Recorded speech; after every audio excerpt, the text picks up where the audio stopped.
¿Qué tal? Aquí andamos un día más. Se cumplen 20 años del trágico atentado del año 2001, de septiembre del año 2001, del 11S, que tuvo lugar en Estados Unidos contra las Torres Gemelas y contra el Pentágono.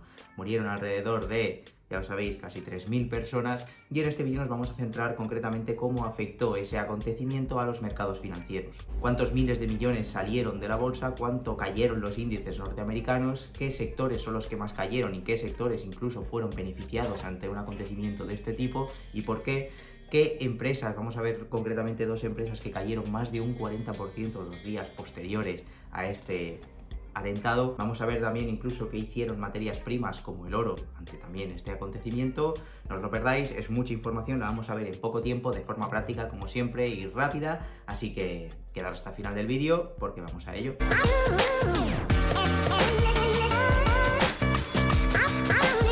Vale, en primer lugar lo que hay que tener en cuenta es que el atentado fue a primera hora de la mañana, por lo tanto, por precaución, por que incluso no se llegara a atentar contra el edificio, digamos, de la Bolsa de Nueva York, ante cierta incertidumbre, digamos, que había en ese momento, pues lo que se hizo fue directamente que no se abrió la bolsa el día 11 y se abrió el día 17, el lunes siguiente. Eso fue un martes, al lunes siguiente fue cuando se volvió a abrir la bolsa. Por lo tanto, imaginaros también la situación de ante cierta incertidumbre, que es lo peor que puede haber en mercados financieros, en las bolsas, como hemos dicho muchas veces, pues tienes esa incertidumbre que tú no puedes operar, no puedes ni comprar ni vender acciones, no puedes hacer nada y te tienes que esperar una semana. Por lo tanto, cuando volvió a abrir la bolsa la semana siguiente, el lunes siguiente, el día 17, durante esa semana los principales índices de Estados Unidos perdieron entre un 11 y un 16%. El Dow Jones, el índice de industriales, perdió un 14%, el S&P 500, que es, podríamos decir, el índice de referencia, que es donde cotizan las 500 empresas más grandes y más negociadas, digamos, de la bolsa de Estados Unidos, perdió casi un 12%, y el índice Nasdaq 100, el índice de tecnología, como sabéis, perdió un 16%. Todo esto en esa misma semana posterior al atentado. Todo esto, según Investopedia, se traduce, el dinero que salió es mucho más incluso que el PIB, digamos, el Producto Interno Bruto, la producción de España de todo un año. Pues imaginaos, todo ese dinero es el que salió de un día de los mercados financieros de Estados Unidos ante el miedo que había y la incertidumbre que había en el mercado en ese momento. Luego, materias primas como el oro, ya sabéis, el oro tradicionalmente actúa como activo refugio porque es, podríamos decir, como una reserva. El oro siempre va a tener un valor porque siempre va a haber algo que se haga con oro y gente dispuesta a consumir algo que se haga con oro. Por lo tanto, y encima es un material precioso que se conoce, es escaso, etcétera, y eso hace que el oro tenga un cierto valor como reserva, ¿vale? Como decimos. Entonces el oro pues subió alrededor de un 6% en el momento inmediato de ese atentado, ante ese miedo. Por lo tanto, ya tenemos que las bolsas en generales se vieron perjudicadas y el oro, por otro lado, subió ante la incertidumbre, actuando como refugio, que es lo que suele hacer históricamente el oro, aunque últimamente, en los últimos años, no estemos viendo que eso sea así. Por otro lado, los sectores, en cuanto a sectores, los sectores más perjudicados, pues podemos entender, como vemos, que fueron sectores de las aerolíneas y sobre todo también los sectores de aseguradoras.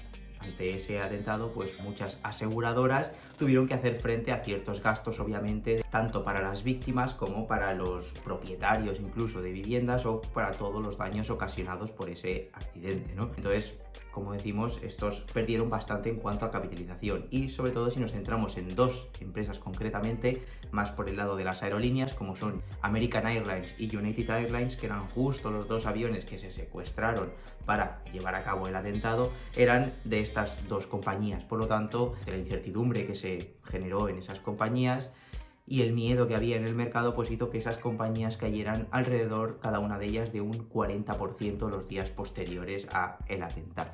¿Y qué empresas pueden ser beneficiadas por esto? Pues en su caso, pues algunas empresas sobre todo de tecnología, más ligadas al tema del software, de la ciberseguridad, etcétera, y sobre todo también compañías dedicadas a la defensa, digamos. Ante un acontecimiento de ese tipo, se puede interpretar como que el gobierno de Estados Unidos va a invertir más en defensa, va a invertir en controlar un poco más la situación, y todo eso va a beneficiar a, digamos, a las empresas que son contratadas normalmente por el gobierno de Estados Unidos, pues para todo tipo de servicios, ¿no? A nivel de producción de material militar, como a nivel de servicios, digamos, en materia militar. Aquí tenemos empresas como Lockheed Martin, como Northrop Grumman y como General Dynamics, que como vemos aquí en el momento del atentado vieron cómo sus acciones subían de precio momentáneamente, al contrario de lo que hacía el resto del mercado. Cabe decir también que aquí esto nos sirve para explicar los movimientos que tiene la bolsa en el corto plazo. Ya sabemos que, como hemos dicho siempre, si invertimos con una expectativa de largo plazo bien invertidos,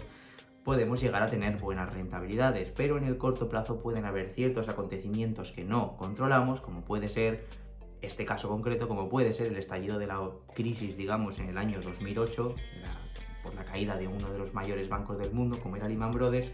Tenemos también el caso reciente del COVID, tenemos también la crisis inmobiliaria, podemos decir, también del año 2011, la crisis de Europa, que tuvo también lugar en esos años. Por tanto, son muchos acontecimientos del corto plazo que pueden interrumpir, que pueden hacer que tu rentabilidad se vea impactada negativamente, pero desde, por ejemplo, el atentado de las Torres Gemelas que estamos comentando ahora, que hubieron caídas tan fuertes en ese mismo momento, a día de hoy el índice norteamericano de referencia, el S&P 500, ha cuadruplicado de precio, vale 4 veces más. Entonces, en una perspectiva de largo plazo, un inversor hubiera tenido una rentabilidad muy alta. Con una perspectiva de corto plazo, puede ser que en ciertos momentos veas como tu rentabilidad, digamos, se ve mermada o impactada negativamente. Y en ese momento, cuando hay esos estados, digamos, de pánico, es cuando hay que aprovechar. En vez de tener miedo y salir, es cuando hay que aprovechar, valorar la situación, pero incluso puede ser mejor momento para entrar con más dinero, aportar más cantidad para poder comprar más barato, que se dice,